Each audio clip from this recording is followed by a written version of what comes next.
Hey everyone, welcome back. It's Ben and Adela. This is a follow-up episode to our horror special last week. It's basically the opposite. So we not only reached out to people for the bad experiences, but we wanted to highlight the good stuff too. A kind of ode to the really amazing and underappreciated supervisors out there. Those who really take the time to support their students emotionally and literally. So if that sounds like your supervisor, send them a link to this episode.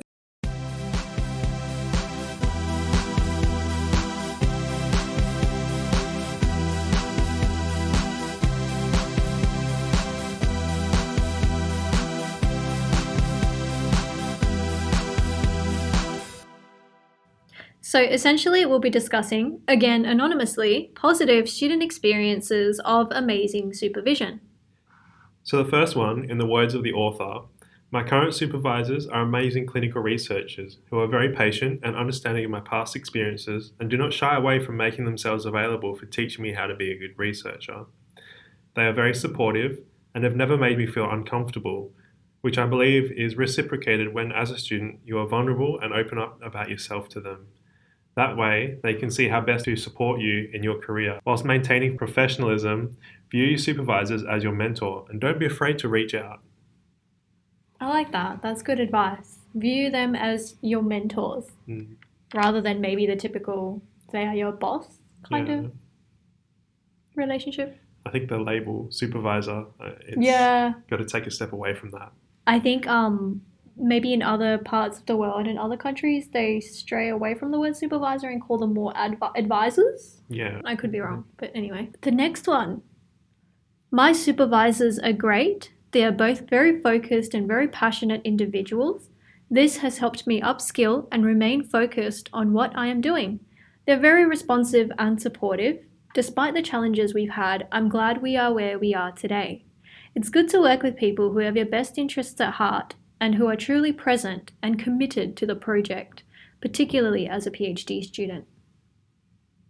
This next one, they've just listed a few characteristics of their supervisor.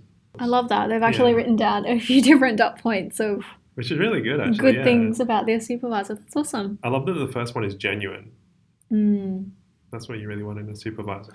But also very kind, friendly, and nice. A good teacher and mentor and a friend. Aww. Easy to approach in most of cases. In most cases. Yes. Responds very well in most cases. Introduces to other useful people as well. They share their connections. They're very caring. They share ethnicity and a background and culture. As a person who was raised overseas with a different background, sometimes there's cultural differences which could cause minor clashes in the relationship, making it unfamiliar and a bit awkward. Of all the supervisors, not all the same, but they share similar background and culture, so it's a bit easier to communicate and interact with them. I guess personally for that student, it obviously has helped a lot, which is great. Yeah, all sorts of people involved in research, so you've just got to find that kind of right one for you, right? You've just got to find that right, the supervisor or advisor that you click with. There's actually so many points about that I feel like I could have written about our supervisors. The fact that they're genuine, they're very friendly, a good teacher, mentor, and in some cases even like a friend kind of person you can go and talk to. And I like the one especially about introducing the student to other useful people who has connections and sharing those connections, because as everyone knows, research is quite a kind of small specialized area, so it's good to meet as many people as you possibly can, especially if you're in a small city like us in Perth, where you will probably most likely work with these people maybe in the future. Yeah. Great. Next one. My supervisors are all amazing. They're good at giving lots of feedback regularly, and they offer me a lot of opportunities beyond the scope of my few studies. We have research group meetings with a strong support network of honours students doing their dissertation, other masters and PhD students, and also postdocs who are in the same field. Exposure to things like guest lecturing, co-supervising honours dissertations, writing book chapters, reviewing papers, research assistant roles. We're exposed to a lot of different things. Outside of work, my supervisors also include their PhDs and their postdocs in wine time. That's amazing. Wine time is where they socialise with other academics who may be outside of their field. They're very supportive and are super understanding when my PhD takes a back seat for my coursework and practicals. They help to keep me on track with my goal setting for the long term, as well as smaller targets along the way to keep up momentum. Yeah. Wow. I love that. I love that wine time. Yeah, I Like love just wine time. Reminds me of our Sweet Treat Tuesday yeah, because we try and involve as many people as we can in our lab for that. But wine time sounds lovely and socializing with academics that are outside of your research area as well. definitely. It can help take the edge off, help everyone open up, and I don't know, talk about work without it feeling like work. Yeah. Share your passions and your projects, and sometimes it just takes another person's perspective to help you out if you're in a rut as well. Yeah. So, I mean, a recommendation I'd make is for students and labs who don't already have this kind of thing, get started. Start a Sweet Treat Tuesday, start some wine time. Start to have lunch Fridays. Yeah, or just something short and Yeah. fun to get people together. If you can't start off with something big, maybe just invite one or two members from your lab, the ones you feel Yeah, most comfortable with. like start a small journal club, book club, Yeah. quiz night. Ooh. Get nothing like getting some competition going. Yes. Yes. Next one. My supervisor, they're very approachable, friendly, and welcoming. Whenever I have any questions, they're always there for me. And if they weren't 100% sure about their answers, which doesn't happen very often, they would go try and find other people's opinions or get other team members involved. I'm never intimidated or scared about asking things, which can sometimes happen, especially on placement when you try to prove yourself and others that you're capable. My supervisors made me feel like another member of the team rather than just another student coming through. They would also check on me and my mental health, ask how I was feeling, and if I was coping well with the workload. That's Oh, great. bless. It's always great when they check up on you, especially in terms of mental health as well, because I think, as we mentioned in the last episode, the bad experience episode, the culture is shifting in the sense that more and more supervisors and people involved in research are realizing that, for students, it takes a big toll on mental health. So I think the awareness is really there, and you can slowly see different shifts of people trying to, be more accepting of that and just being more open to having those discussions, which maybe 5, 10 years ago they might not feel like it would be okay to ask. Yeah, definitely not. I think as well, there's a lot of publications on the negative impact of research and postgraduate degrees in that case. Yeah. The understanding has just developed so much over the last few years. Yeah, amazing. The next one. Oh, Wow. this is good. Best supervisor ever. Did you submit this one? I wish I did. I probably could. Their supervisor is very supportive and understanding, cares a lot about their mental health, especially because the student's an international student and she's far away from her family. So she's very grateful to have her supervisor support because she's so far from home. It's amazing. It's always good. I mean, it's hard to be somewhere else going through a PhD, going through all that stress, and you're away from home, Yeah. away from your family and friends. You're not even in your comfort zone at the best of times. And you come to work, you're even more. So it's good to have great mentors and supervisors to kind of settle the initial kind of shock as well. Yeah. This next one is my main supervisor is a champ. I love that. Just straight up the opening. Straight up, just the champ. Yeah.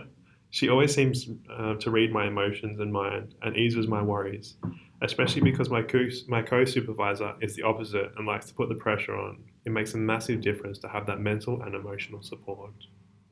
It's kind of a bit of a good cop, bad cop situation, Definitely. I'm thinking. I'm reading quite a good balance from that.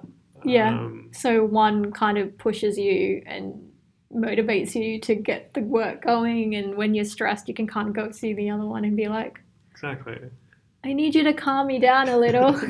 I'm imagining them sitting in a meeting room. They've got one supervisor on either side, sort of the devil and the angel, if you will. Yeah. Oh, I like that analogy actually. Yeah.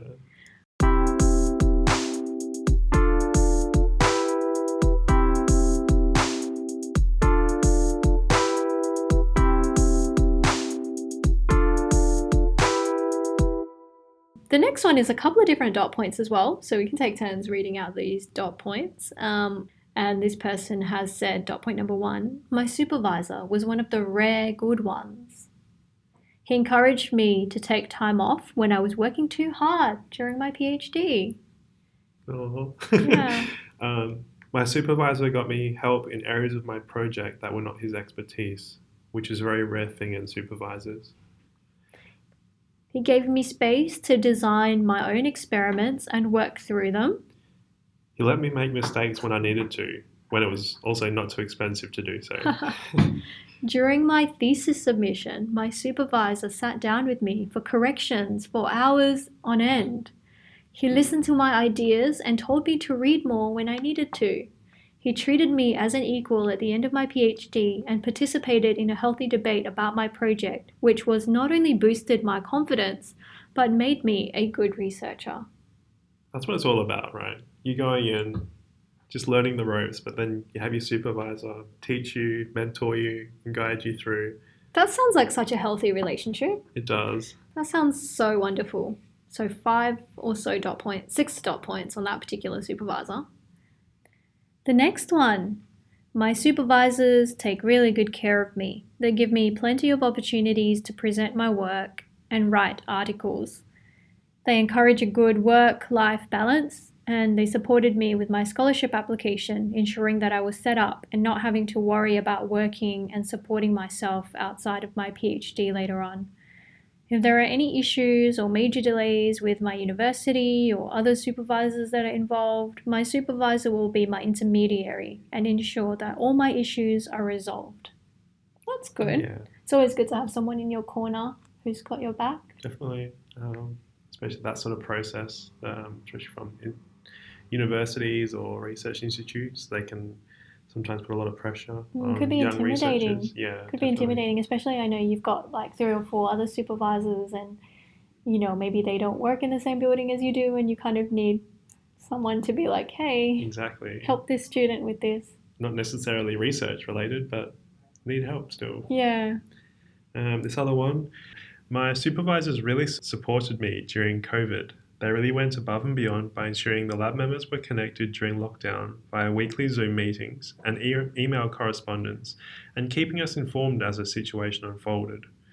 They ensured I could get help to attain remote access to lab resources and data while working from home during this time. It sounds like they helped the student remain productive during, perhaps these stressful and troubling times. Yeah, that's always good. Okay, on to the next one, which says, just for context, my supervisor is also a doctor, and even though he is busy, he will make time for me.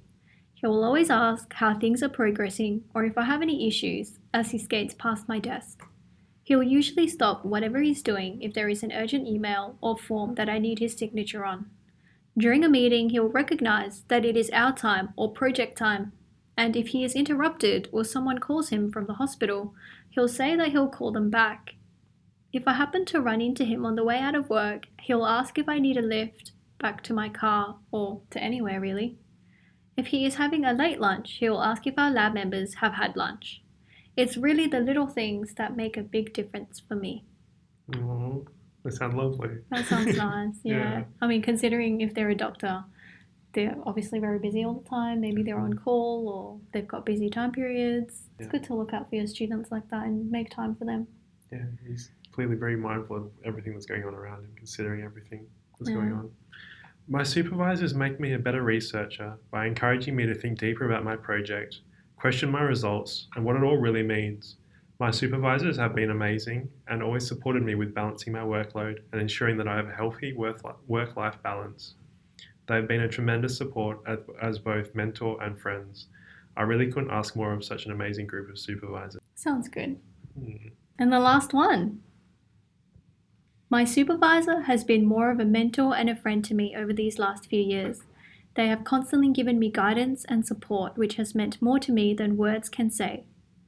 They've talked me off many stressful situations and encouraged me to keep going even when I can't see a light at the end of this long tunnel. We can spend hours on end discussing and recommending movies and TV shows to each other, and we even chat about books that we've read recently and enjoyed. I hope they can continue to support me. Oh, Well, Ben, I think we've heard a lot of really positive submissions, and it's good to.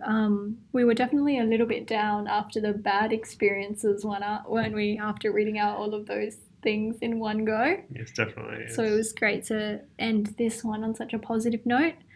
It's also good to see that there's a lot of unique things that make a good supervisor. I mean, there's a lot of overlap, obviously, but there's a lot of uniqueness to some of these stories. Definitely. And we hope this gives some of our students or future students a chance to hear about some of the really great people that are out there that are willing to go above and beyond for their students. And guys, if you're not being treated with the level of love and support and stuff like that that you deserve, you need to find another supervisor.